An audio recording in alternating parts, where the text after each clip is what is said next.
Hello friends, this is Rakesh and you are watching your channel Golu solution. दोस्तों, आज हम बात करने वाले हैं एक्चुअली में ऑफलाइन मार्केट और ऑनलाइन मार्केट में जो प्राइस गैप होता है वो एक्चुअली में क्यों होता है, उसके बारे में मैं आज आपको कुछ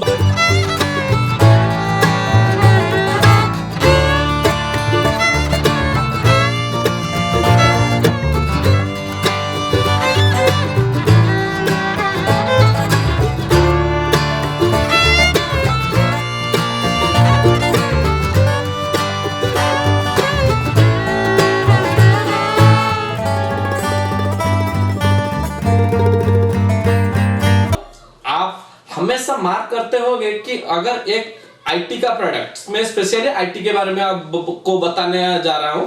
अब एक आईटी का प्रोडक्ट अगर ऑफलाइन मार्केट में लगभग 5,000 का मिल रहा है तो वही प्रोडक्ट आपको ऑनलाइन में आपको 4 से 4,500 के अंदर मिल जाएगा। उसमें एक्चुअली में ऑफलाइन मार्केट में और ऑनलाइन मार्केट का प्राइस में इतना बड़ा गैपिंग क्यों आता है? आपने कभी सोचा है?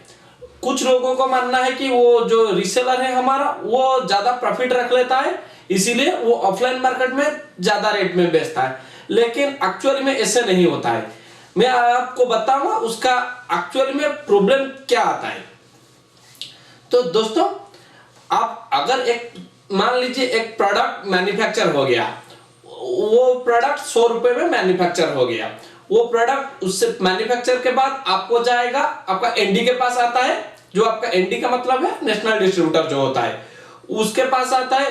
एनडी से आपको आरडी के पास आता है, आरडी से आपका डिस्ट्रीब्यूटर के पास आता है, और डिस्ट्रीब्यूटर से आपका लोकल जो रीसेलर है उसके पास आता है।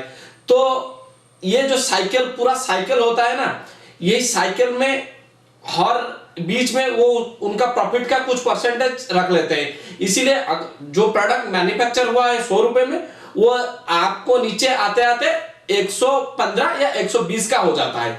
उसके बाद वो जो आपका रीसेलर है वो क्या करता है, उसमें उसका भी थोड़ा खर्चा होता है। जैसे मान लीजिए उसका हाउस का रेंट हो गया, उसका स्टाफ पेमेंट हो गया, उसका इलेक्ट्रिसिटी हो गया, उसका आपका शोरूम जो है, वो सब खर्चा मिला के वही प्रोडक्ट उसको पड़ गया 130 या 135 का हो गया।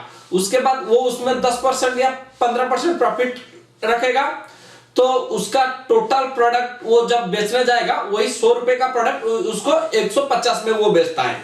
मगर ऑनलाइन मार्केट में ऐसा नहीं होता है। ऑनलाइन मार्केट में आपका जो ई कॉमर्स वेबसाइट है, जैसे फ्लिपकार्ट हो गया, अमेजन हो गया, उसमें जो भी सेलर होते हैं वो एक एनडी होते हैं और या एक आरडी होते हैं। इसीलिए उनका जो प्रॉफिट है, जो साइकिल में जो प्रॉफिट ऊपर रह जाता है वो उनके पास ही रह जाता है, जिस वजह से उनको प्रोडक्ट थोड़ा सस्ता पड़ता है।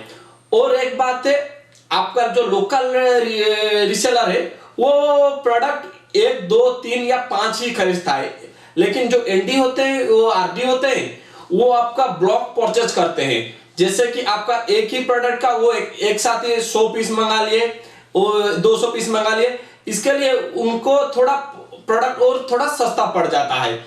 और दूसरी बात क्या है कि उनका शोरूम का खर्चा नहीं आएगा, वो स्टाफ पेमेंट का ज्यादा खर्चा नहीं आता है, इसीलिए ओवरऑल उनको बहुत ज्यादा सस्ता पड़ जाता है ये प्रोडक्ट। तो इसीलिए वो डायरेक्ट आपको ऑनलाइन में वो प्रोडक्ट सस्ते में आपको दे सकते हैं। ऐसा नहीं है कि वो लोग सिर्फ दे सकते हैं, आपका लोकल में जो डिस्ट्रीब्यूटर होता है वो भी चाहे तो आपको सस्ते में ये प्रोडक्ट दे सकते हैं, लेकिन ऑफलाइन में वो नहीं दे सकते, क्योंकि ऑफलाइन में वो प्रोडक्ट उनको ज्यादा ही पड़ जाता है। इसीलिए हम लोगों भी यही आईटी में लगभग 5-7 साल से हम भी ऑफलाइन मार्केट में काम कर रहे हैं। हमको ये सब पता है एक्चुअल में प्रॉब्लम क्या आता है। इसीलिए हम लोगों ने इस प्रॉब्लम को सॉर्ट आउट करने के लिए हमारा खुद का भी एक ई कॉमर्स वेबसाइट लॉन्च किए है, जिसका लिंक है www.golusolution.com। आप अगर इस वेबसाइट से, इस कॉमर्स साइट से कुछ भी प्रोडक्ट परचेज करते हैं तो वो आपको दूसरे जो भी ऑनलाइन साइट है उससे आपको जरूर सस्ता ही मिलेगा। ये मेरा आपसे चैलेंज है। आप जब भी कुछ प्रोडक्ट ऑनलाइन में परचेज करते हैं, स्पेशली मैं आईटी के बारे में बता रहा हूं, अगर आप कोई भी प्रोडक्ट आप दूसरी किसी भी ई कॉमर्स वेबसाइट पे परचेज करने जा रहे हैं उससे पहले प्लीज हमारा जो ई कॉमर्स वेबसाइट है www.gulusolution.com में एक बार आप विजिट कीजिए, उस प्रोडक्ट को वहां पर सर्च कीजिए, देखिए प्रोडक्ट में आपको कितना प्राइस में कितना गैप आपको मिल जाता है। मुझे लगता है आपको बहुत सस्ते में दूसरे किसी भी ऑनलाइन साइट से आपको बहुत सस्ते में आप ये प्रोडक्ट हमारी ई कॉमर्स वेबसाइट से पा सकते हैं। तो दोस्तों अगर आपको ये वीडियो अच्छा लगे तो प्लीज लाइक कीजिए, शेयर कीजिए और सब्सक्राइब करना मत भूलिए हमारा चैनल गुलू सॉल्यूशन।